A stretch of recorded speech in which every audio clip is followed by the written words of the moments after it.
Drop a comment below, letting us know where you're watching from today. Now let's dive into a story that will restore your faith in humanity. In the bustling halls of Jefferson Middle School, where the echoes of laughter and chatter filled the air, no one expected that an ordinary Tuesday would become a turning point in the lives of two very different students. Tommy Martinez, a quiet seventh grader wearing worn-out shoes and a second-hand backpack, tried his best to blend into the background, hoping to make it through another day unnoticed. But the universe had other plans. As Tommy made his way to the cafeteria, clutching his free lunch voucher tightly in his trembling hand, Blake Thompson, the self-proclaimed king of the 8th grade, spotted what he considered an easy target. With his designer clothes and air of superiority, Blake had made it his mission to remind less fortunate students of their place in the social hierarchy. What Blake didn't notice was J.D. Vance, a new transfer student. Observing the scene from the end of the hallway, J.D. knew all too well what it felt like to be in Tommy's shoes. Having grown up in a struggling family himself, he had faced similar ridicule before finding his way to success. Now, as he watched Blake approach Tommy with that all too familiar predatory grin, something stirred deep within him. "Well, well, what do we have here?" Blake's voice carried through the hallway, drawing the attention of nearby students. "If it isn't the charity case, those shoes looking a little rough there, buddy. Did you find them in a dumpster?" Tommy's shoulders hunched forward as he tried to make himself smaller, his eyes fixed on the floor. The growing crowd of onlookers only added to his humiliation, some nervously looking away while others snickered behind their hands. But they all fell silent when an unfamiliar voice cut through the tension. "You know what's funny about designer shoes, Blake?" JD's calm, measured tone carried an underlying strength that made everyone turn. He walked toward the scene with purposeful steps, his presence commanding attention without effort. "They can't help you walk a mile in someone else's path." Blake, who turned, startled by this unexpected interruption. He found himself face to face with someone who radiated a quiet confidence he wasn't used to encountering. This wasn't the typical reaction his bullying usually provoked, and for the first time, uncertainty flickered across his face. The real measure of a person isn't in what they wear or how much money their parents have, JD continued, positioning himself beside Tommy. It's in how they treat others when no one's looking. Though right now, everyone's looking at you, Blake, and they're seeing exactly who you are. The hallway had grown so quiet, you could hear the distant hum of the fluorescent lights. Students, who had been watching the scene unfold, now stood transfixed, witnessing something rare and powerful, someone standing up, not with fists or insults, but with dignity and wisdom. Blake shifted uncomfortably, his usual swagger deserting him as he realized he had lost control of the situation. The whispers starting to circulate among the onlookers weren't the supportive ones he was used to hearing. Instead, they carried tones of disappointment and disapproval. "I've been where Tommy is," JD said, his voice softening but remaining firm.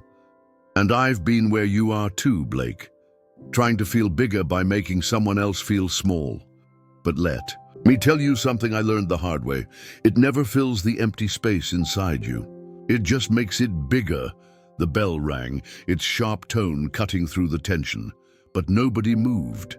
They were all too invested in this moment, sensing that they were witnessing something more significant than a simple confrontation. This was a lesson in humanity playing out right before their eyes. "You have a choice right now," JD continued, looking directly at Blake. "You can be remembered as the guy who picked on others to feel powerful, or you can be the person who learned to lift others up instead. Which story do you want people to tell about you?"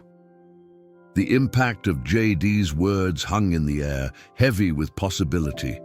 In that moment, something shifted in the atmosphere of Jefferson Middle School. It wasn't just about Tommy and Blake anymore. It was about every student who had ever felt powerless and every bully who had never been challenged to be better.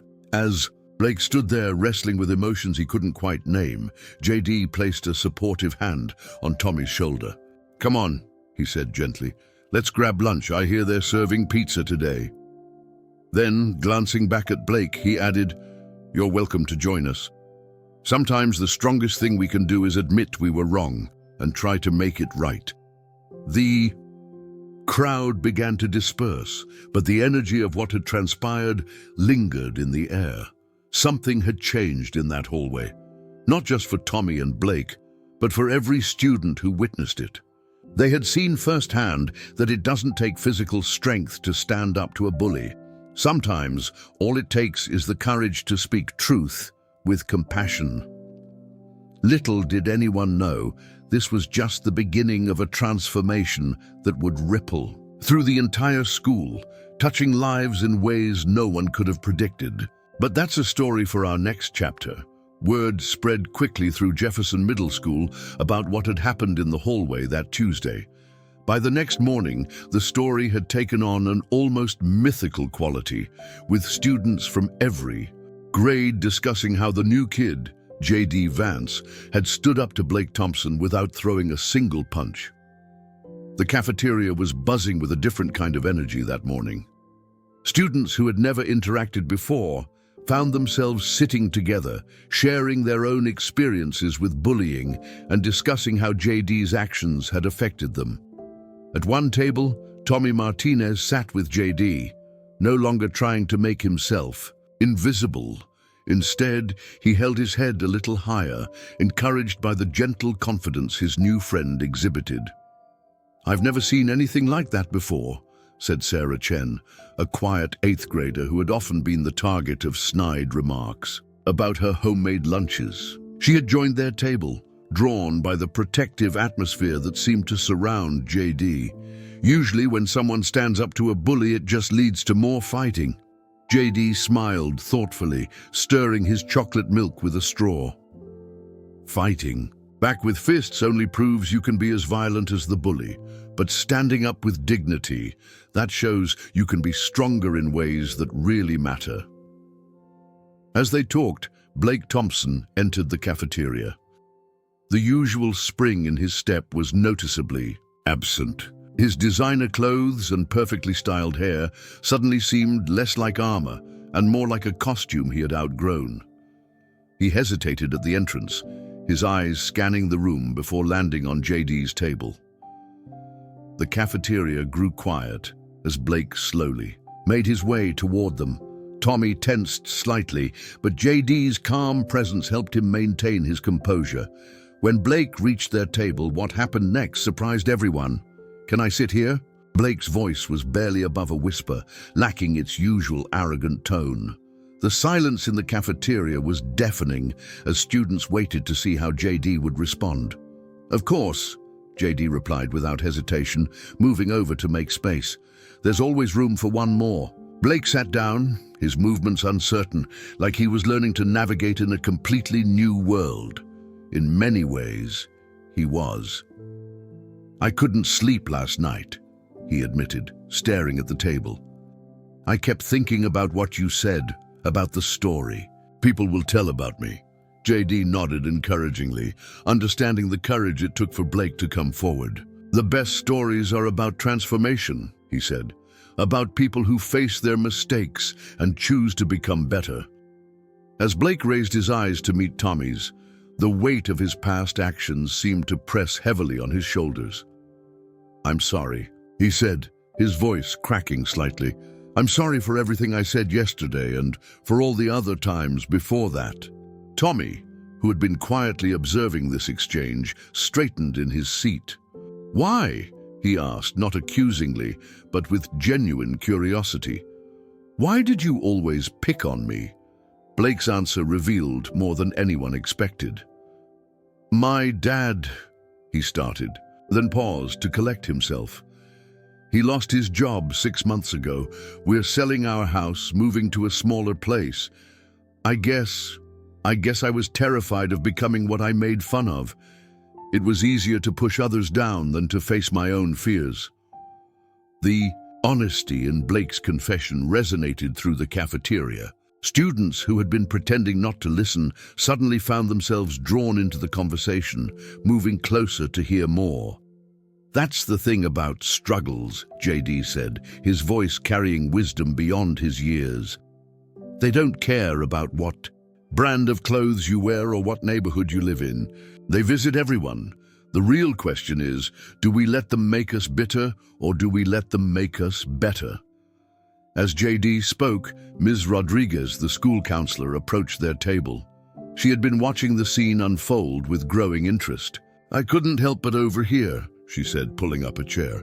"What's happening here is exactly what we've been trying to achieve in our anti-bullying programs. Real change doesn't come from rules and punishments alone. It comes from understanding and empathy." The conversation that followed opened up new possibilities at Jefferson Middle School. Blake shared more about his family's struggles, finding unexpected support from the very students he had once tormented. Tommy talked about his single mom working 2 jobs to keep food on the table and how her strength inspired him to keep going despite the bullying. Other students began sharing their stories too. Maria Gonzalez spoke about being mocked for her accent when she first arrived from Mexico. James Wilson described the pain of being teased about his weight. Each story built a bridge of understanding, transforming the cafeteria into a space of healing and connection.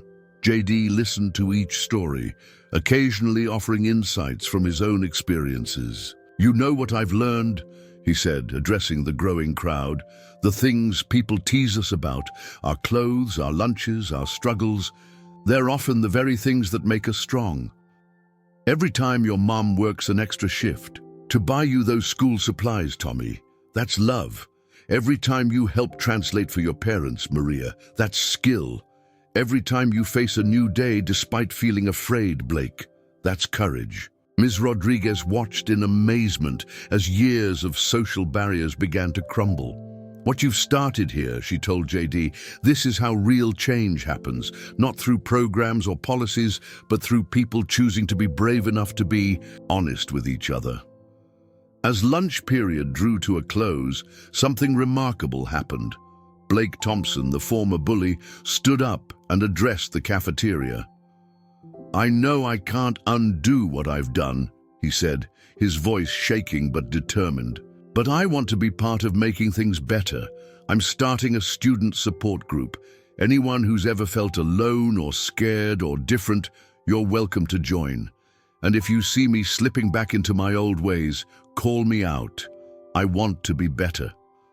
The bell rang, but nobody rushed to leave. Instead, students exchanged phone numbers and made plans to attend Blake's support group. Tommy and Blake shook hands, a simple gesture that symbolized the possibility of transformation. JD watched it all with a quiet smile, knowing that sometimes the greatest acts of courage happen not in grand gestures, but in small moments of vulnerability and truth. As students finally began filtering out of the cafeteria, Ms. Rodriguez pulled JD aside. "You've started something powerful here," she said, "but change like this needs nurturing. Would you be willing to help me develop a peer mentoring program?" JD's eyes lit up with purpose. "Sometimes," he replied, "the best way to heal our own wounds is to help others heal theirs."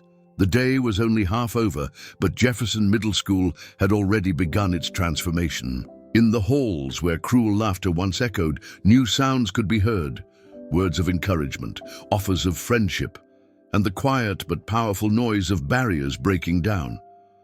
But the story wasn't over yet. The real test would come in the days and weeks ahead, as students and teachers alike worked to maintain this newfound spirit of understanding and acceptance. The seeds of change had been planted. Now it was time to help them grow. 1 month had passed since that transformative day in the cafeteria, and Jefferson Middle School had become a living testament to the power of compassion and understanding.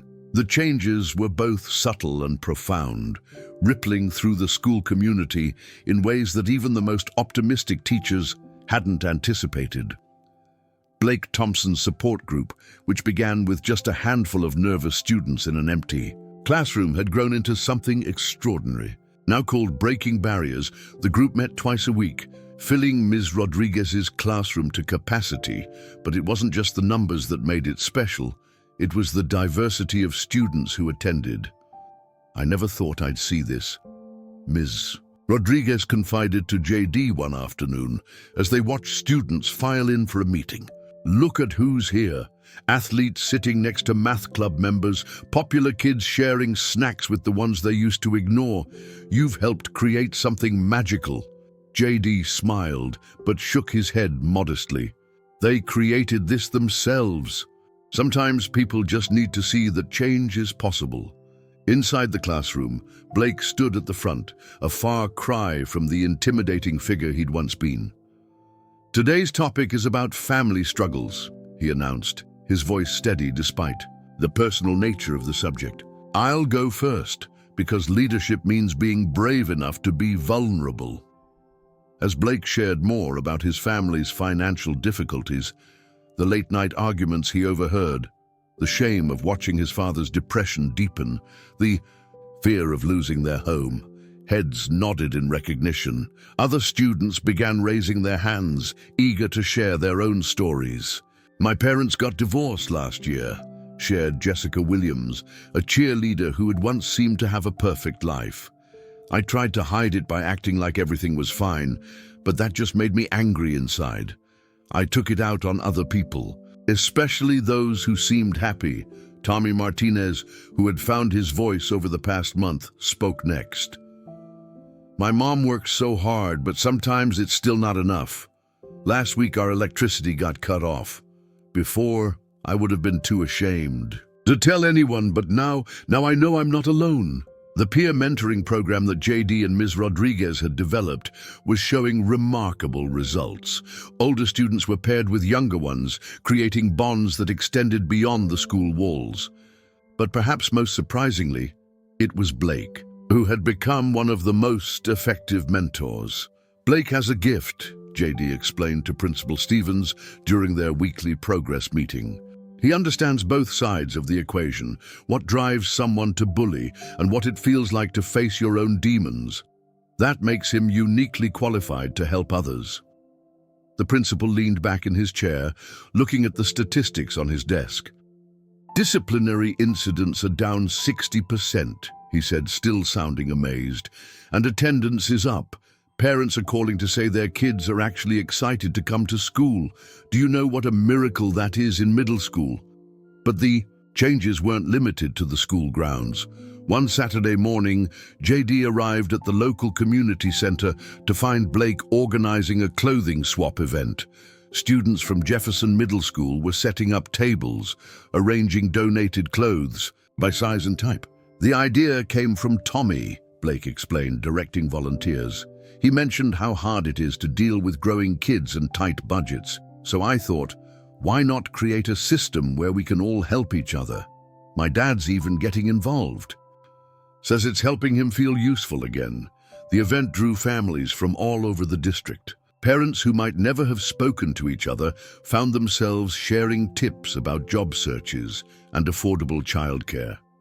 Children who had once been divided by invisible social boundaries played together while their parents browsed the clothes. "This is more than just a clothing swap," observed Mrs. Martinez, Tommy's mother, as she helped fold donations. "This is community building. This is what healing looks like." Back at school, the transformation continued to evolve. The cafeteria, once a battleground of social hierarchies, had become a place of connection. Students regularly moved between tables, sharing food and stories.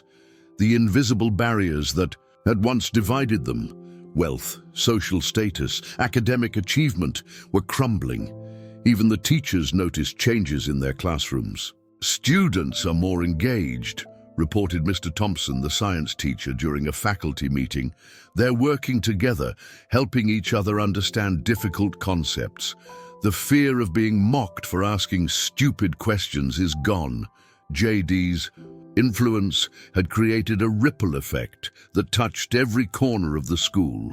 When new students arrived, they were immediately embraced by the community. The old practice of sizing up newcomers to determine their social worth had been replaced by genuine welcome and support. One particular incident illustrated just how deep the changes ran. When a new student, Marcus Chen, arrived mid-semester wearing obviously worn clothes and carrying a broken backpack, the response was immediate. Instead of whispers and stares, he was greeted with smiles. By lunchtime, Blake had quietly arranged for him to have a new backpack filled with supplies donated by various students. "We look out for each other now," Blake explained when Marcus tried to thank him. "That's just what we do here." The local newspaper got wind of the changes at Jefferson Middle School and sent a reporter to do a story. As she interviewed students and teachers, she struggled to comprehend the scope of the transformation. "Let me get this straight," she said to JD. "This all started because you stood up to a bully?" JD considered her question carefully. "No," he replied. "It started because we all realized that hurt people and healed people help people heal. What looks like bullying is often just pain looking for a place to land. When we create space for understanding and healing, we create the possibility for real change." The reporter's article went viral, attracting attention from educational experts and other schools looking to implement similar programs. But JD remained focused on the day-to-day reality of maintaining the positive changes they'd achieved. "Success isn't in the big moments," he told the Breaking Barriers group during one of their sessions. "It's in the small choices we make every day. It's in choosing kindness when it would be easier to be cruel. It's in reaching out when it would be simpler to walk away. It's in remembering that everyone we meet is fighting battles we know nothing about." As the semester progressed, the changes at Jefferson Middle School became more ingrained in the school's culture. New traditions emerged: monthly community service projects, peer tutoring sessions, and regular family engagement events. The Breaking Barriers group even started producing a weekly podcast, sharing their experiences and insights with other schools. "What you've created here," Ms. Rodriguez told JD as they watched students leaving school one afternoon, "it's not just about stopping bullying. It's about creating a new kind of community, one where everyone has value, everyone has a voice, and everyone has the chance to be their best self." JD nodded, watching as Blake and Tommy walked out together, deep in conversation about their next community project. "The real heroes are the ones who had the courage to change," he said. "Blake, who faced his own pain and chose to transform it into something positive. Tommy, who found the strength to share his story. Every student who decided to be part of the solution instead of part of the problem." As the sun set over Jefferson Middle School, casting long shadows across the playground, the building seemed to hold the promise of what education could truly be: not just a place for academic learning, but a space for human connection, growth, and transformation. But even as they celebrated their successes, JD knew their work wasn't finished. There would always be new challenges, new students needing support, new opportunities for growth. The real test would be maintaining this spirit of compassion and understanding in the face of whatever challenges lay ahead. As winter turned to spring at Jefferson Middle School, the seeds of change that had been planted months ago were now blooming. In unexpected ways, the story of the school's transformation had spread far beyond their small community, attracting attention from educators and community leaders across the country. But it was the personal transformations that proved most powerful. One morning, as JD walked through the school's main entrance, he noticed something different. The once bland hallway walls were now covered with a stunning mural, a collaborative art project that told the story of their journey. At the center was a simple image, two hands reaching toward each other, surrounded by words like hope, understanding, courage, and change. The art club worked on it for weeks, Blake explained, appearing beside JD. Every student got to add something to it. See that constellation of stars? Each one represents someone who's been helped by breaking barriers. There are over 200. Now, the mural was just one visible sign of the profound changes that had taken root at Jefferson. The school's atmosphere had shifted so dramatically that visitors often struggled to believe this was the same institution that had once been known for its bullying problems. Principal Stevens had begun receiving regular requests from other schools wanting to implement similar programs. They all ask for a step-by-step guide, he told JD during one of their meetings. But it's not that simple, is it? This wasn't just about creating new rules or programs. It was about changing hearts. JD nodded thoughtfully. The programs helped, but they weren't the real catalyst. The real change happened when people started seeing each other as human beings, not just roles or labels. This truth was evident in countless small moments throughout each day, like when star athlete Michael Rodriguez started teaching chess to a group of sixth graders during lunch, or when former social rivals Jessica Williams and Maria Gonzalez teamed up to create a homework help program for struggling students. But perhaps the most remarkable transformation was still Blake Thompson. The former bully had become such an effective mentor that the local youth center had asked him to help develop their anti-bullying initiative. His father, who had finally found new employment, couldn't stop talking about how proud he was of his son's growth. You know what the weird thing is? Blake said to JD one afternoon as they watched younger students playing basketball during recess. I used to think being feared meant being respected. Now I understand that real respect comes from how you make others feel about themselves, not how they feel about you. The Breaking Barriers group had evolved beyond their initial focus on bullying. They now addressed a wide range of issues affecting students' lives, from family struggles and academic pressure to mental health and social media anxiety. Their weekly meetings had become a safe space where students could share their challenges without fear of judgment. Last week we had a seventh grader come out to the group, Tommy shared with JD. He said he felt safe doing it here because he'd seen how we handle differences, not just with tolerance, but with celebration. That's when I realized how far we've come. The impact extended beyond the students. Parents who had once been strangers now formed a tight-knit support network.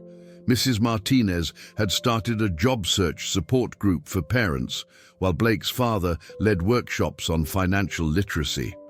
The school had become a true community center, alive with activity even after hours. One particularly touching moment came when the school hosted its first Unity Fair, an event celebrating the diverse backgrounds and experiences of their student body. Families brought traditional foods, shared cultural performances, and told stories of their journeys. The event highlighted how their differences had become a source of strength rather than division. Remember when I used to make fun of people's lunches? Blake asked Tommy during the fair, watching students eagerly sample foods from different cultures. Now look at us, trading recipes and learning about each other's traditions. I was so ignorant back then.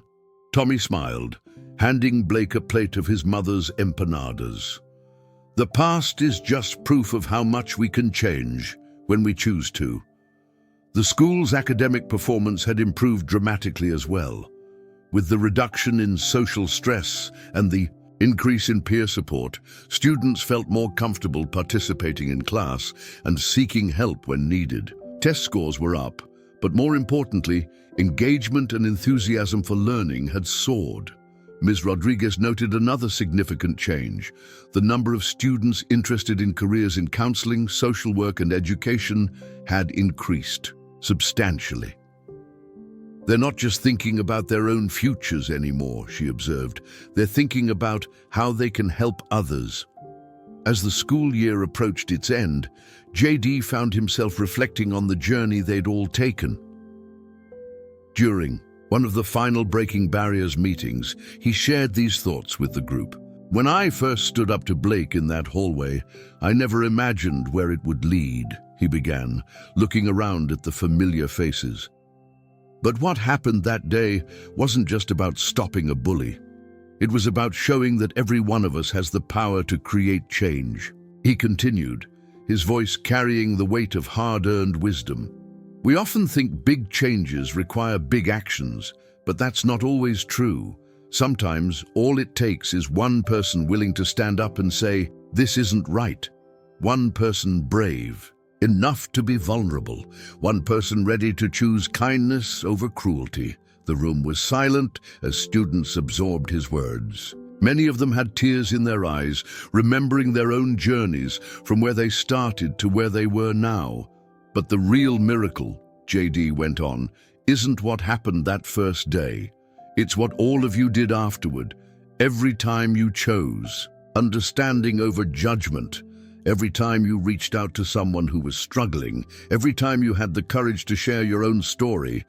You've been creating ripples of change that will continue long after we've left these halls." Blake stood up then, his voice thick with emotion. "Before all this, I thought I knew who I was, the tough guy, the bully, the one everyone feared. But you showed me I could be more. You all showed me that the greatest strength isn't in pushing others down, but in lifting them up." As if on cue, Tommy rose as well. "And you showed me that our circumstances don't define us. That being poor doesn't make me less worthy. That my mom struggled to make ends meet isn't something to be ashamed of. It's something to be proud of because it shows how much she loves me." One by one, other students stood and shared what the movement had meant to them. Each story was unique, yet connected by the common thread of transformation and hope. The meeting concluded with an announcement that would ensure their legacy would continue.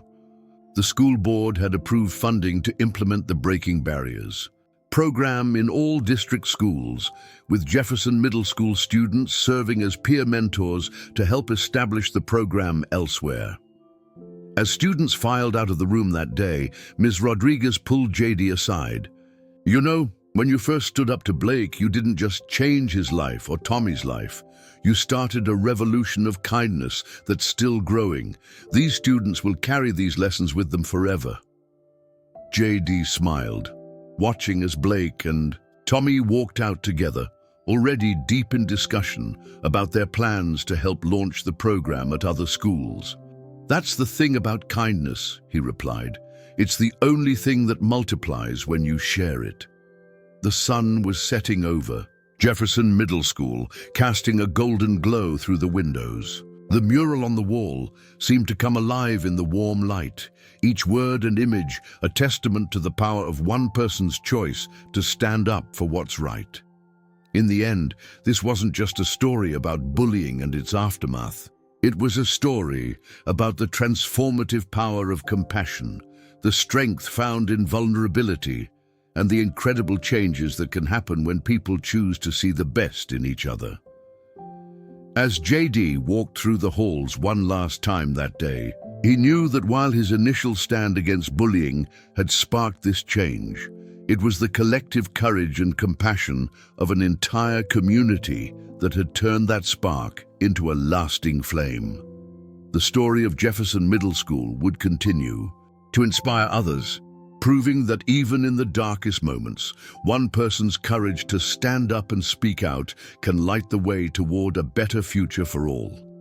Let us know in the comments what this story meant to you and share your own experiences of standing up against bullying.